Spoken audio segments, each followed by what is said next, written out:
Hello बच्चों, नमस्कार। सृजन ऑनलाइन क्लासेस में आपका स्वागत है।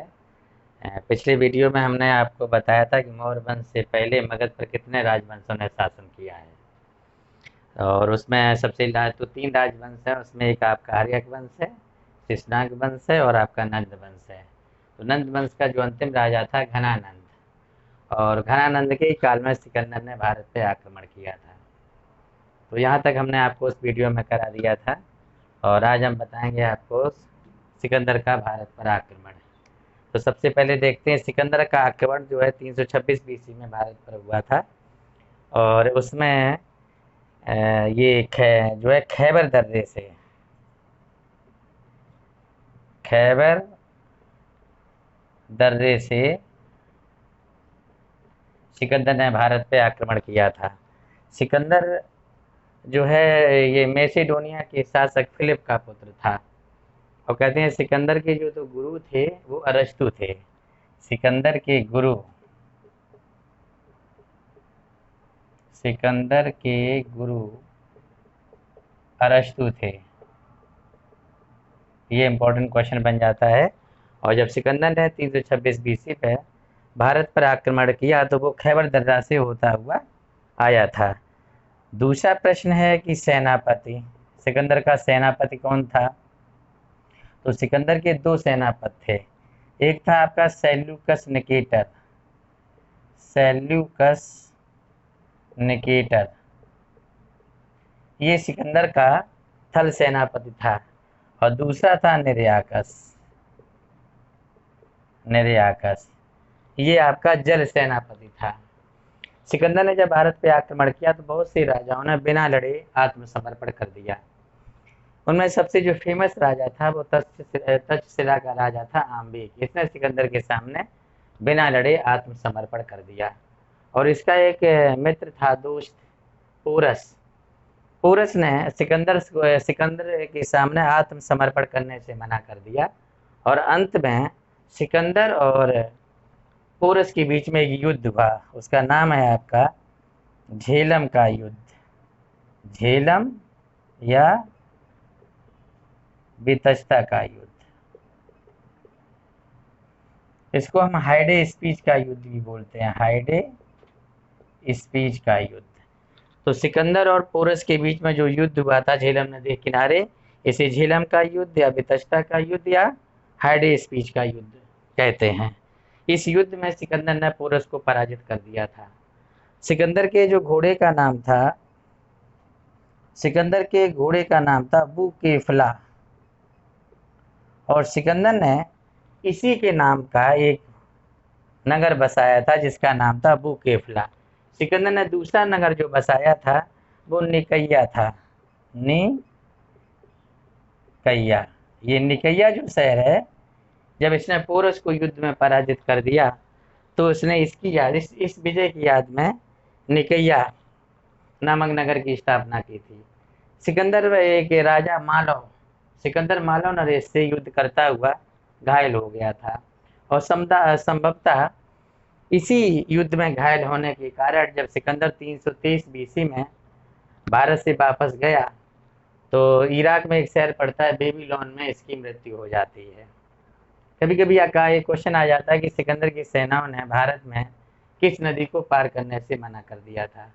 तो वो है ब्यास नदी। ब्यास नदी को सिकंदर की सेनाओं ने पार करने से मना कर दिया था। और जब सिकंदर ने भारत पे आक्रमण किया था उसमें यहाँ का सम्राट था नंद वंश का घनानंद।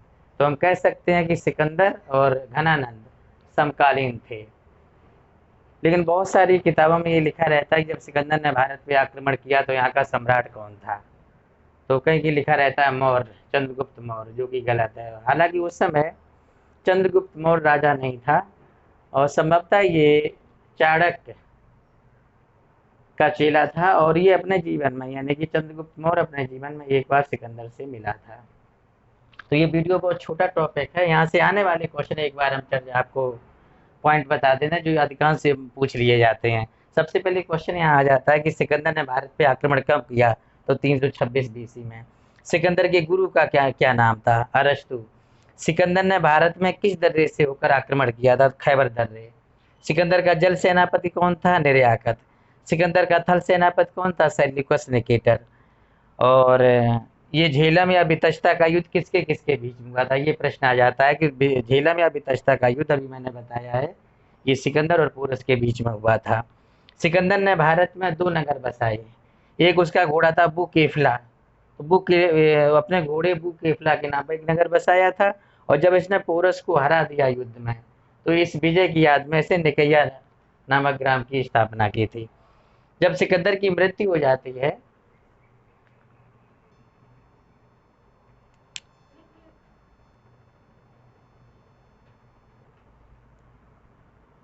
सिकंदर, अब आगे देखते हैं बच्चों, जब सिकंदर की मृत्यु हो जाती है 323 बीसी में इराक के शहर बेबीलोन में, तो काफी समय बाद, यानी कि उसका जो थल सेनापति था सेल्यूकस निकेटर ने 304 बीसी में भारत पर आक्रमण किया।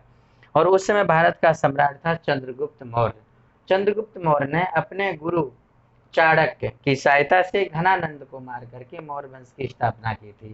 चाणक्य के 3 नाम है, एक तो चाणक्य है, कौटिल्य और विष्णुगुप्त।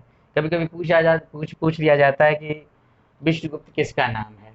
उसके बाद आता है कि जब सेल्यूकस निकेटर ने 304 बीसी में भारत पे आक्रमण किया, तो यहाँ का तत्कालीन सम्राट चंद्रगुप्त मौर्य ने सेल्यूकस को पराजित कर दिया। जब ये हार गया, तो इसने अपनी पुत्री कार्नेलिया, यानी कि हेला, तो इसने अपनी पुत्री हेलेना की शादी, क्योंकि ये कार्नेलिया लिखा रहता है, अपनी पुत्री हेलेना या कार्नेलिया की शादी चंद्रगुप्त मौर्य से कर दी।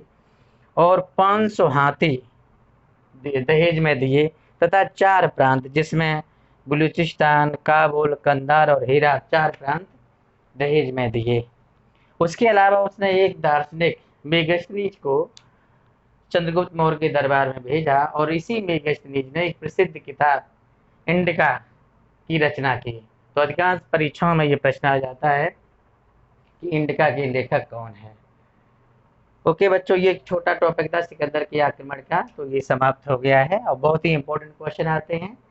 और अगर आपको ये मेरा टॉपिक पसंद आया हो, समझ में आया हो, तो हमारे चैनल को सब्सक्राइब और लाइक जरूर करें। ओके, और लास्ट में भी एक क्वेश्चन पूछे, उसका आप आंसर दें। कमेंट बॉक्स में एक आंसर दें। और क्वेश्चन है आपका कि सिकंदर के जो है जल सेनापति कौन था। Okay, thank you.